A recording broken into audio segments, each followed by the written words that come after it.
Cher Lambeth is someone that has touched every major franchise in your family's life, possibly, if you like the Muppets and Fortnite.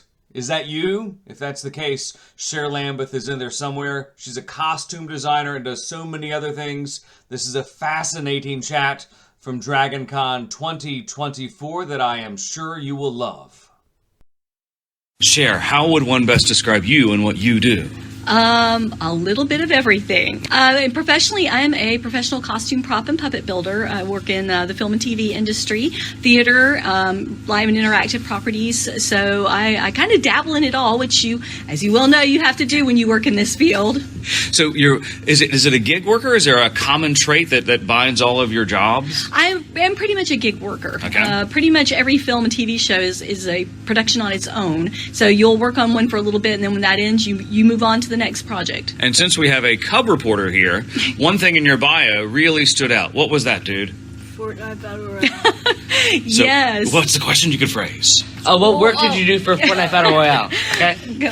Well, so what I did was I am actually a certified stage combatant. I, in 2018, got certification from the Society of American Fight Directors, specifically in quarterstaff, but I also do stage combat with a pirate reenactment group. A quarterstaff is a wooden sword? Yes, it's a wooden. Okay. It's a long wooden pole. Okay. Actually, and my agent had gotten me a job with Epic Games, a gig contract with Epic Games, which is located in North Carolina, to do some sword fighting motion capture work for them. And so I got to go to the Epic Studios. They fit you in the mocap suit with the points, little bullet points. And when you get started, they run you through a series of not exercises but motions to get synced into the computer. Then you do your sword fighting moves. I did quite a few moves, fighting and defending and different types of combat moves. And then at the end, you do your series of motions again to get synced out. So it was a lot of fun. I really enjoyed it. So since I don't play Fortnite, my job with Fortnite is to get them off Fortnite. So it's completely opposite of what they do. So when people play Fortnite, are you a certain character, or do the characters have the same fight moves? They often will use the same fight moves for a variety of characters, since it's not specific to one. Okay. So I basically did a series of I would say generic motions, maybe, sword fighting, and they probably ended up using them for a variety of characters. I'm not entirely sure which one in particular it might have been. Wow. Yeah. So is that a cool feeling to know that you'll live kind of in perpetuity? It really Fortnite? is. It really is. When you see somebody playing the game, you're like, oh, is that me? That could have been me. So, yeah, it is a great feeling. That's cool. Do you ever have video game envy of those who can do flips and things? Yeah, I'm like, I wish I could do that in real life. But yeah, it's a lot of fun to watch and be a part of. What made you have the chance to do the motion capture video for Fortnite? I have an agent in Raleigh. I'm with the Talent One agency, and they had contacted the agency looking for lack of a better word, sword fighters.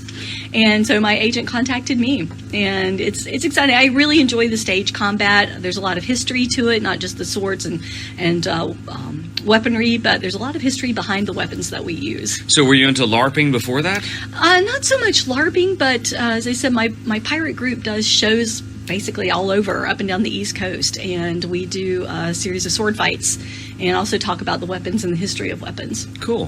What made you get into puppeteering? And puppeteering, like many of us, I grew up with Sesame Street and the Muppet Show. But it wasn't really until the movie Labyrinth came out. Yeah, I was like, oh my gosh, that looks amazing. That looks like they're having so much fun. You guys have seen that, haven't you? Yeah. Okay. Yeah, that's still my favorite movie. Dark Crystal? No, just the Labyrinth. You haven't seen the Dark Crystal? Wow. Oh, Dark Crystal is really good as well. Wow. But watching these movies, you look at them, and a good friend of mine put it best that Jim Henson and the other Muppets folks are basically just out to amuse themselves, and we're simply along for the ride. My wife puts it in kind of the same vein, but she says that when they were at its peak, like with the Muppet Show and Fraggles and the latter, it was humor and entertainment that kids could understand, and there were jokes at a totally different level that parents got that weren't offensive in any way. Yeah, just that they were quick, kind of like the two newer Muppet movies. Yes, they hit that same vein, like Muppets Most Wanted. Oh, yeah. I could do a podcast on that all day. I really did enjoy Muppets Most Wanted, and was so glad to see that, some of the spark in the Muppets were coming back. Yeah. It did seem to lose quite a bit when Jim Henson passed away, and his son Brian definitely took up the mantle very well, and has been, doing a lot of work since then. And your work, you did something with, and I'm not sure what it was because my research got a little hazy there. You did something with the Muppet Christmas Carol. I did. I was very fortunate to work in the New York shop for a little bit on Muppet Christmas Carol and Dinosaurs. Oh, yeah. The ABC show, yeah. Yep, I was working at the Disney MGM studios when that came out, yes. Oh, excellent. Well, they were doing both of those in the shop at the same time. And I got to work on The Ghost of Christmas Present and The Ghost of Christmas Yet to Come and just a few of the background puppets. The Ghost of Christmas Present was the big one. The big one, The really friendly, aloof one. Yes. And the one in the future was the anime-looking one. Yeah. So I helped, it's all a team effort, much of it, but I helped build some of the components for each of those. Wow. You mean the fabric for it, or what do you mean? Working on the fabric, helping build, I actually made the pants for the Ghost of Christmas Present, and helped work on some of the structures for each of those. And then for Dinosaurs, it was basically the same thing. It's all a big, big characters. And so we worked on building the structures and then putting the dinosaur skin on them. The creation of Ghost of Christmas Present. Mm-hmm. How did that work? Was it a team of you that just kind of came in and said, how are we going to make this? What's it going to look like? The whole workshop, it is a team effort. And there's so much going on, not just the movie and the TV show, but, they're still working on Puppets for Sesame Street, still doing their usual things. So it was a crazy, creative atmosphere. Were you working on Dinosaurs when the final episode was created? No, I was. I had moved on since then, but I'm kind of glad I did, because watching the final episode, it was very, very compelling and very sad. But you guys haven't seen it, but the final episode was basically a comet or a meteor hitting the Earth, killing all the dinosaurs. It was a neat thing because it was a very clever show that was handled poorly by either ABC or someone within Muppet Division. It really did not get the attention I think that it deserved at the time. Because it's a very funny show. It is a funny show, and I'm so glad to see that years and years later, it's still popular. It still has a following. And, that to me is one of the great feelings about working in the field. We put in, and as you well know, we put a lot of long hours. It can get very tiring. You don't have much of a life outside of the production for weeks on end. But then after all of that, and you see the movie, you see the TV show, and you see how it affects people. And you're like, okay, that's why I do it.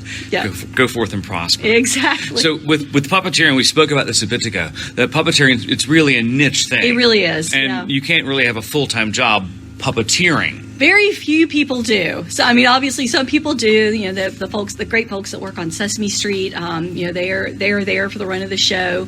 And every so often, you can get on, like Avenue Q, a touring show such as that. You can get on doing puppetry for that. But, yeah, it's very difficult to find a real full-time job as a full-time puppeteer. So for somebody who maybe has a passion, a gig that's a passion, and they want to make it a gig, but the odds are not in their favor. What would you say to those school-age kids today? I would say keep at it. Puppetry is one of the many things that I do, and it's one of the main things, really. But you can do a bunch of different artistic things and cobble all of that together, and that's pretty much how I do it. Yeah, how do you go from puppetry to sword fighting? It's all movement.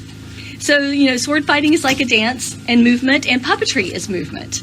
And so you can translate a lot of the movements into the same things. The sword fighting that we do is all choreographed, and the puppetry that you do, you have to sync the mouth with what you're saying.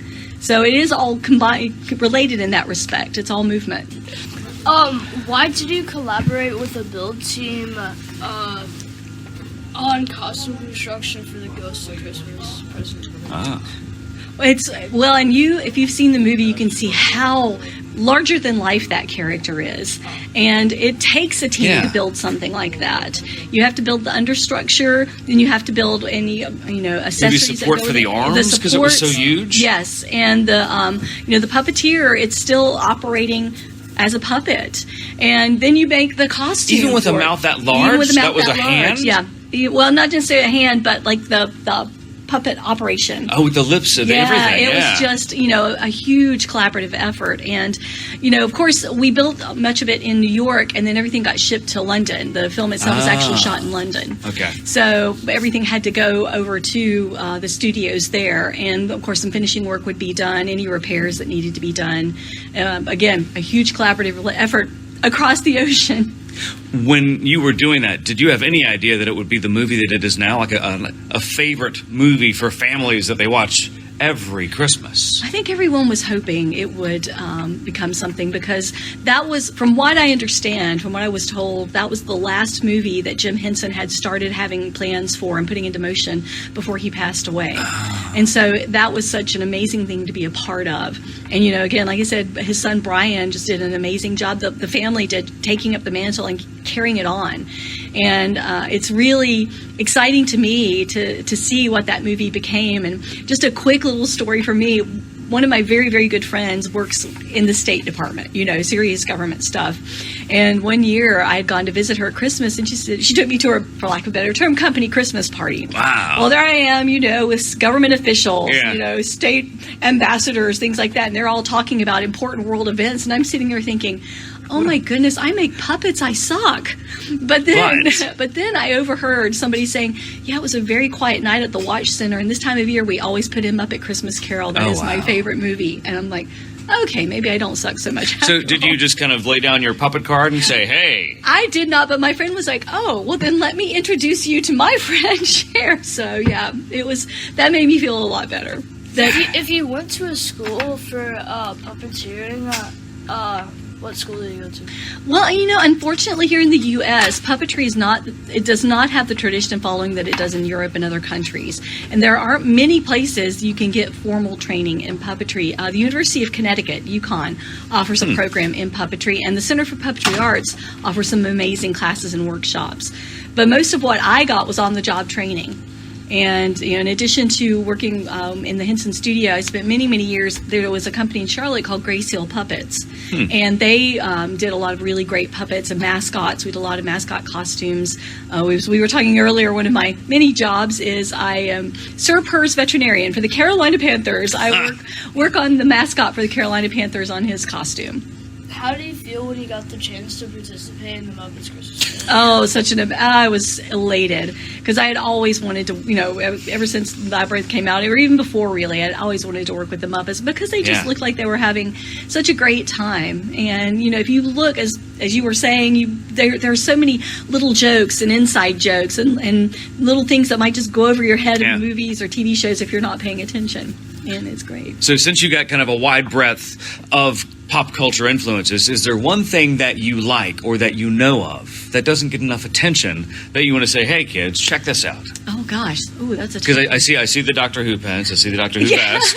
They're discovering Doctor Who in a very soft manner. Yep. Is there anything that says, hey, what about this? Oh wow, that's a tough one. But you know what I will say? Next time you watch a movie or TV show, pay attention to the things there. The costumes, the props, it all comes together to make this production. We see the actors, but it's not just the actors, it's everything else all together. It's a collaborative effort. And I sometimes feel that many of us technicians sometimes feel like, people don't realize that sometimes. The actors are amazing and doing their amazing job, but, so many other people have put work into it as well. And I think, that's always good to get some recognition and notice. Very true. And how can people find you, follow you, see what you're up to? What are your social channels, your despised social channels that we talked about? Yes. Well, I have a website, SherilynLambeth.com. I'm on Instagram as Cher Lambeth, and also on Facebook as Sherilyn Lambeth.